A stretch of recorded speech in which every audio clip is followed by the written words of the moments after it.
Oi, gente! Vamos dar continuidade, tá? Ao decreto 7508. E só para lembrar, o decreto 7508, ele regulamenta a Lei 8080 de 19 de setembro de 1990.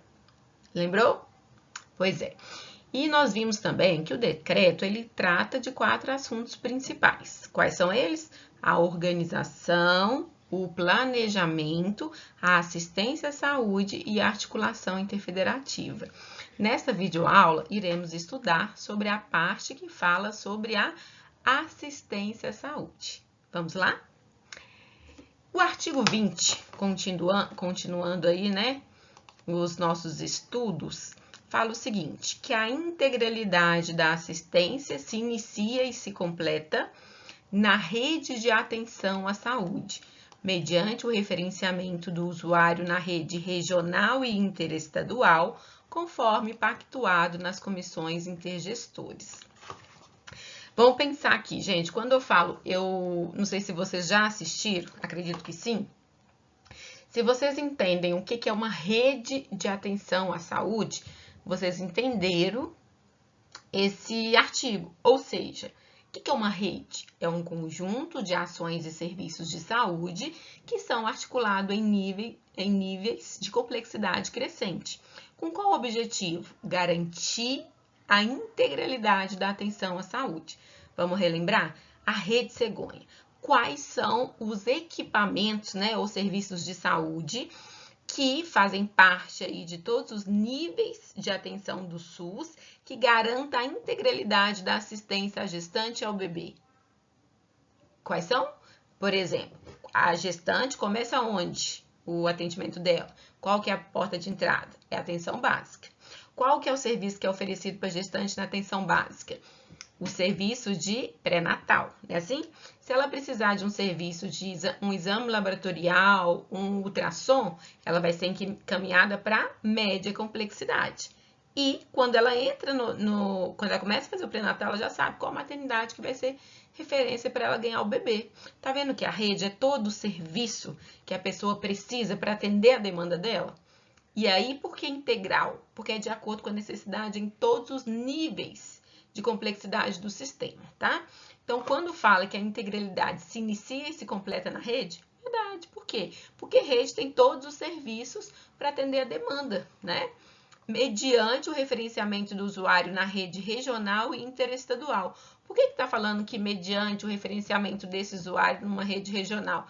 Porque depende do formato da região, né? Nós vimos que uma região de saúde, que é um conjunto de municípios, pode ter um formato interestadual, né? Que são conjuntos de municípios entre estados diferentes, pode ter formato de região fronteiriça.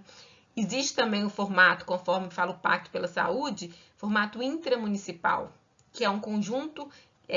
O formato intramunicipal é a organização da rede dentro do próprio município. Entendido? Beleza. E aí, onde que é feita essa organização? De, por exemplo, de referenciamento do usuário, se não tem na região dele, vai referenciar para uma outra região, ou se não tem no município dele, vai referenciar para um outro município. Onde que essa organização é feita? Aqui, ó. Conforme, olha a palavra pactuado. A maioria das vezes, quando aparece a palavra pactuado, antes ou depois, vai estar a expressão o quê? Comissões intergestores, lembra? Então, quem pactua são os gestores, né? Provavelmente não, na maioria dos casos, isso é feito na CIB.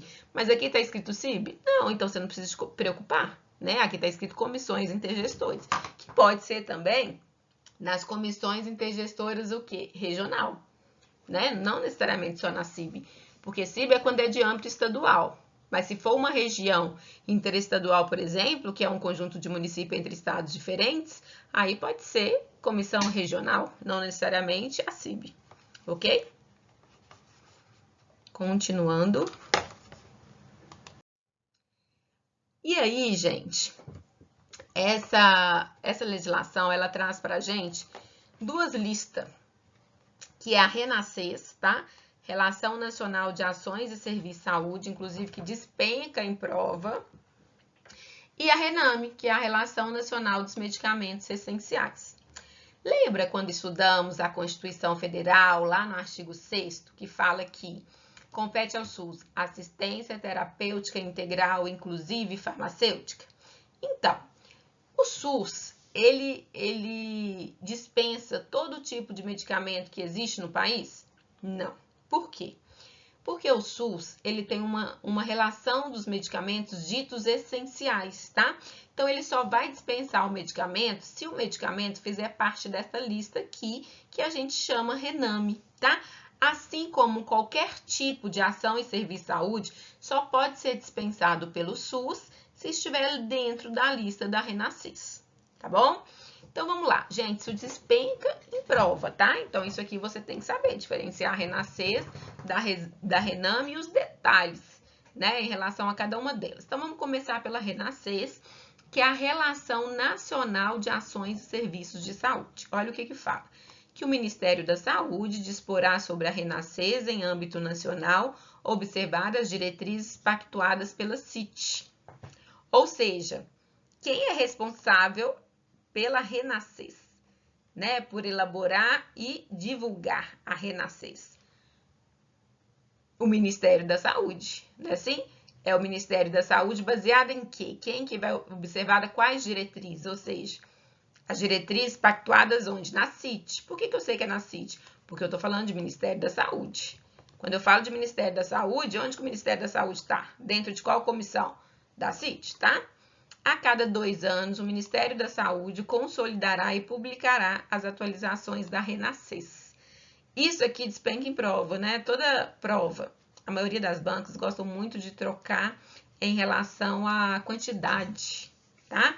Então, normalmente eles colocam a cada ano, o Ministério da Saúde vai pactuar a Renascença, né? E publicar. Então, cuidado, grava, é a cada 2 anos. A União, os estados, o Distrito Federal e os municípios pactuarão. Quando eu falo pactuar, o que a gente pensa que vai vir antes ou depois dessa palavra? Comissões intergestores, né? Então, a União, os estados, o Distrito Federal e os municípios, que são as esferas de governo, pactuarão nas respectivas comissões intergestores as suas responsabilidades em relação ao rol de ações e serviços constantes na Renascença. O que quer dizer isso, gente? Renascença não é o conjunto de ações e serviços de saúde que existe no SUS? Então, por que fala que as esferas de governo vai pactuar o rol de ações e serviços de saúde? Porque nessa lista tem ações e serviços da atenção básica, da média e da alta complexidade. E a gente sabe, por exemplo, que todos os municípios, são responsáveis pela atenção básica, né? Agora, a média e a alta não são todos. Então, quem vai ser o responsável? Isso eles vão pactuar nas comissões intergestores, isso que está falando aqui, tá? Os estados, o Distrito Federal e os municípios poderão adotar relações específicas e complementares de ações e serviços de saúde, em consonância com a Renascença, respeitar as responsabilidades dos entes pelo seu financiamento de acordo com o pactuado nas comissões intergestores. Renascença, o que está falando aqui? Que Estado, Distrito Federal e município pode ter uma relação específica e complementar. Por quê? A gente sabe que tem a Renascença, que é a relação nacional, né? Assim, só que pode existir algum tipo de serviço que seja específico de um município ou de um estado, mas não é um serviço que é necessário ter em todos os municípios e todos os estados. Então, aquele determinado município, ele pode pactuar em relação à sua lista específica, ok? Mas é claro que tem que ser em consonância com a Renascença. Isso que vocês têm que ficar atentos, beleza? E agora vamos para a RENAME, né? RENAME, Relação Nacional de Medicamentos Essenciais. O que eu tenho que saber da RENAME? Que a Relação Nacional de Medicamentos Essenciais, que é a RENAME, compreende a seleção e a padronização de medicamentos indicados para atendimento de doença ou de agravos no âmbito do SUS, tá? A RENAME será acompanhada do Formulário Terapêutico Nacional, que subsidiará a prescrição, a dispensação e o uso dos seus medicamentos. O que ele está falando aqui? Existe uma lista que chama RENAME, que é uma lista nacional que se chama RENAME. Então, nessa RENAME, tem todos os medicamentos que são dispensados pelo SUS. Ok. Essa RENAME, ela é acompanhada do FTN. O que é o FTN? É o Formulário Terapêutico Nacional. Esse FTN, ele vai falar que medicamento que é esse e para que ele serve. Por isso que fala que o FTN vai acompanhar a RENAME e vai dar subsídio na hora do médico, por exemplo, prescrever, né, e dispensar o uso do medicamento. Entendido? Então, a RENAME é a lista dos medicamentos. E o FTN vem para acompanhar aí essa prescrição e essa dispensação aí e o uso desse medicamento, tá? Para que ele serve, por exemplo.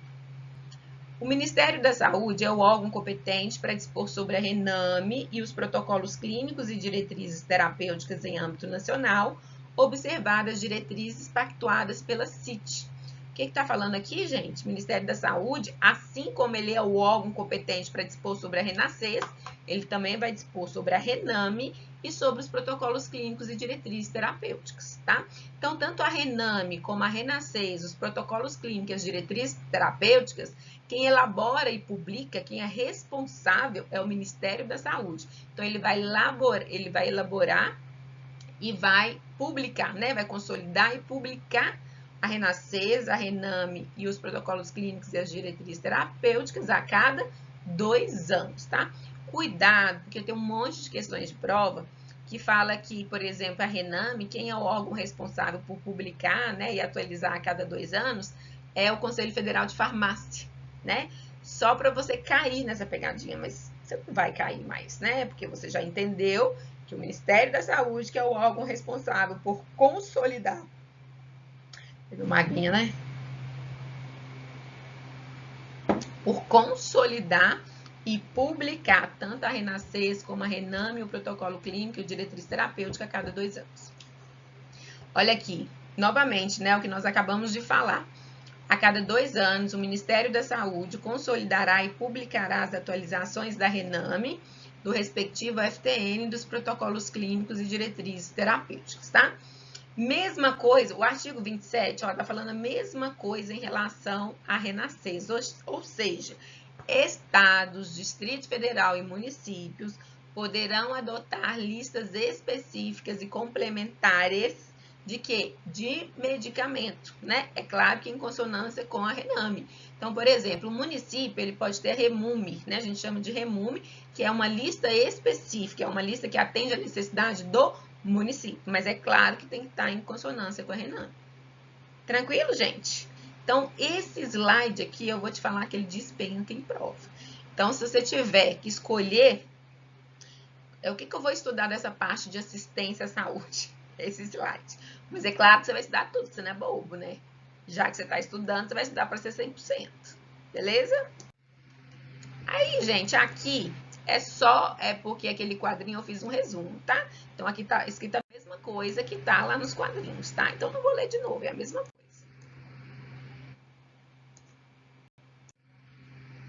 Agora, aqui tem novidade, tá? Que também despenca em prova. Olha o que fala no artigo 28.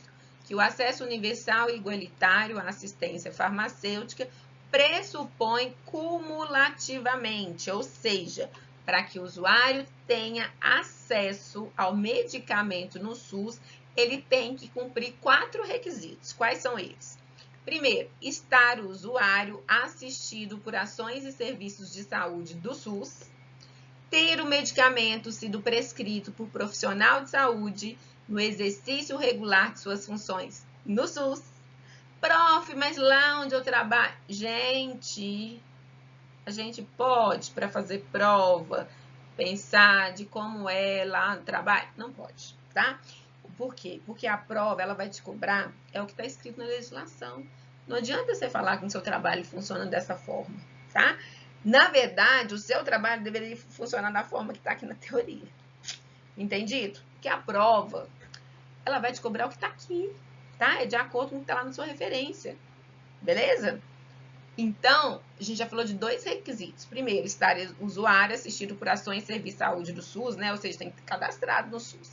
Ter o medicamento sido prescrito por profissional de saúde no exercício regular de suas funções no SUS. Ou seja, teoricamente, o medicamento tem que ser prescrito por um médico do SUS. Não é médico, prof, realmente não é médico, né?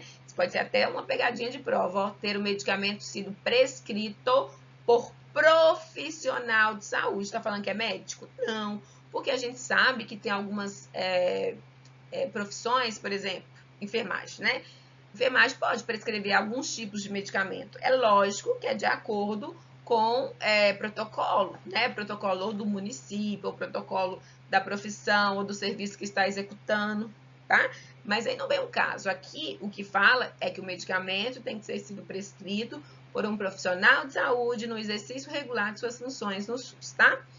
Além disso, a prescrição tem que estar em conformidade com a RENAME e os protocolos clínicos e diretrizes terapêuticas ou, né, com a relação específica complementar do Estado, Distrito Distrito Federal ou Municipal de medicamentos, tá? Então, por exemplo, quando a gente protocolo, nós vimos, né, o que é o protocolo clínico e diretrizes terapêuticas. Lá, por exemplo, protocolo clínico e diretriz terapêutico da tuberculose. Se você ler o protocolo, você vai ver que lá no protocolo, tem lá no protocolo quais são os medicamentos, né, que devem ser dispensados, por exemplo, no caso de tuberculose.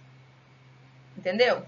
E o último critério é ter a dispensação ocorrido em unidades indicadas pela direção do SUS, tá? Então, no SUS, existem vários tipos de medicamento. Tem medicamento básico, tem medicamento essencial, tem medicamento de alto custo, tá? Então, a dispensação vai ocorrer de acordo com a demanda, ou seja, é medicamento da atenção básica, você vai pegar na farmácia da atenção básica. É um medicamento de alto custo, por exemplo, medicamento de alto custo, quem dispensa é o Estado. Então, depende do medicamento, ok? Então, gente, isso aqui, olha só esse slide como é facinho para fazer uma questão de prova aí em relação a esse slide, né? E cai muito.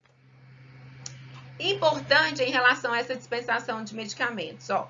Os entes federativos poderão ampliar o acesso do usuário à assistência farmacêutica desde que questões de saúde pública o justifiquem. Ou seja, gente, eu vou dar exemplo, mas quer dizer que é assim? Não. Né? O que está falando aí? Que os entes federativos, a União, os estados, o Distrito Federal e os municípios, podem, né, ampliar o acesso do usuário à assistência farmacêutica desde que questões de saúde pública o justifiquem. Então, vamos pensar. Hipertensão e diabetes. É problema de saúde pública? É. Então, você consegue pegar sem a receita do médico? Consegue. Então, não é uma forma de ampliar o acesso? Então, é um exemplo, tá? A prova não vai te perguntar de que forma que acontece essa ampliação do acesso. Não. O que eles vão fazer? Copiar e colar o que está escrito no parágrafo primeiro e perguntar se é verdadeiro ou falso. Parágrafo 2º. O Ministério da Saúde poderá estabelecer regras diferenciadas de acesso a medicamentos de caráter especializado. Outro exemplo, medicamentos, ponhamos medicamentos de alto custo, né? Às vezes não tem um profissional de saúde no SUS. Aí o usuário não vai ter direito ao medicamento porque não tem o tipo do profissional? Não, ele vai pegar com o medicamento do seu médico privado. Entendido? E importante, a RENAME e a relação específica, complementar estadual, distrital ou municipal de medicamentos somente poderão conter produtos com registro na Agência Nacional de Vigilância Sanitária, que é a Anvisa. Isso é tranquilo, né? Porque a gente já aprendeu, né, que Anvisa não, o SUS não pode dispensar, né, medicamento que não tenha aí o registro na Anvisa. Beleza? Então, gente, a parte da assistência à saúde que você tem que saber de qual é salteada é essa, tá? Agora nós vamos fazer exercícios que eu quero te mostrar como que isso é cobrado na hora da prova. Vamos lá? A respeito da Relação Nacional de Medicamentos Especiais, que é a RENAME, é correto afirmar: as atualizações da RENAME deverão ser feitas a cada 4 anos pelo Conselho Nacional de Saúde. Falso, porque a gente já aprendeu que as atualizações da RENAME são feitas de quando em quanto tempo? De 2 em 2 anos, né? Os estados, o Distrito Federal e os municípios não poderão adotar relações específicas e complementares de medicamentos. Também falso, por quê? Porque nós aprendemos que poderão, né? tanto o Estado, Distrito Federal e município pode adotar relação específica e complementares tanto da RENAME como da RENASSES, tanto de medicamento como de ações e serviços dispensados aí pelo SUS. Estar o usuário assistido por ações e serviços de saúde do SUS é um dos pressupostos para o acesso universal e igualitário à assistência farmacêutica. Verdadeiro, tá? Então, um dos requisitos para ter direito ao acesso ao medicamento no SUS é esse, é estar o usuário assistido por ações e serviços de saúde do SUS. O segundo, lembrando, né, o medicamento tem que estar prescrito por um profissional de saúde no exercício regular de suas funções no SUS. O terceiro, o medicamento tem que estar na lista da RENAME, né, assim, RENAME e protocolo clínico e diretriz terapêutica. Ou então, tem que estar o medicamento nessa lista complementar, né? A lista complementar do Estado, do município ou do Distrito Federal. E o último, os medicamentos têm que ser dispensados em um órgão de direção do SUS. Então, esses são os 4 requisitos. A resposta aqui é a letra C, porque a letra C está aí, o primeiro requisito, né? Primeiro requisito para ter direito ao medicamento no SUS. Continuando. A Comissão Nacional de Saúde é o órgão competente para dispor sobre a RENAME e sobre as... Aqui é o S, ó. E sobre as diretrizes terapêuticas em âmbito nacional. Falso. Porque não é a Comissão Nacional de Saúde. Quem dispõe sobre a RENAME e sobre as diretrizes terapêuticas é o Ministério da Saúde. Lembraram? Os entes federativos não poderão ampliar o acesso do usuário à assistência farmacêutica estabelecida em âmbito nacional. Falso. Por quê? Porque os entes federativos poderão ampliar o acesso do usuário, né, às ações de assistência farmacêutica estabelecidas aí pelo SUS. Então, a resposta, letra C, de Cristo me ajuda. Questão de número 12. No que se refere à Relação Nacional de Ações e Serviços de Saúde, que é a RENASSES, analisa as afirmativas abaixo. Os estados, o Distrito Federal e os municípios não poderão adotar relações específicas e complementares de ações e serviços de saúde. Aqui já está falso, porque a gente sabe que poderão, não é assim? A cada 3 anos, o Ministério da Saúde consolidará e publicará as atualizações da RENASSES. Também está falso, porque a gente sabe que é a cada 2 anos. A RENASSES compreende todas as ações e serviços que o SUS oferece ao usuário para atendimento da integralidade da assistência. Verdadeiro, né? Pelo menos uma, né, prof? É verdade. Então, somente a afirmativa 3 está correta. Então, a resposta aqui também é letra C de Cristo. Mais um, para vocês ficarem felizes. O Decreto 7508 de 2011 passou a exigir uma nova dinâmica na organização e gestão do sistema de saúde, sendo a principal delas o aprofundamento das relações entre os entes federados. Considerando o que dispõe esse decreto, analisa as afirmativas abaixo. As regiões de saúde são estabelecidas como referência para as transferências de recursos entre os entes federativos. Verdadeiro. As redes de atenção à saúde estarão compreendidas no âmbito de uma região de saúde ou de várias delas. Também verdadeiro, copiado e colado do jeitinho que está na legislação. O mapa da saúde será utilizado na identificação das necessidades de saúde e orientará o planejamento integrado dos entes federativos, contribuindo para os estabelecimentos de metas de saúde. Também verdadeiro. Resposta é de esperança, se as afirmativas 1, 2 e 3 estiverem corretas. Tranquilo, gente? Alguma dúvida em relação a essa parte da assistência à saúde? Se tiver com dúvida, entre em contato comigo através do e-mail anaflaviaprofessora@yahoo.com. Um abraço e até o nosso último vídeo do Decreto 7508. Tchau!